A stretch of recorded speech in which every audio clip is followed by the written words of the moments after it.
Hello, beautiful humans. I have this beautiful little planter here from the Dollar Tree, and I have a necklace that is like a little Mardi Gras necklace, and I just cut some of these little pearls off from them. They're pretty big. I think they're probably, I don't know, 19, 20 millimeter or something. And I took them and hot glued them to the bottom. And so that way they're gonna give like little feet um, to the project.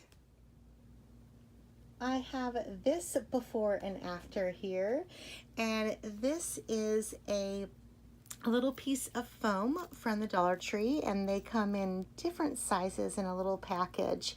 And I placed some thumbtacks just all around it inside. And these can also be used as feet for any project that you want to do.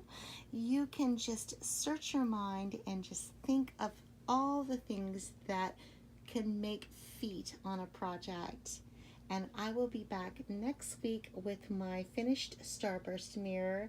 Y'all have a blessed one, and oh my goodness, I can't wait to see y'all.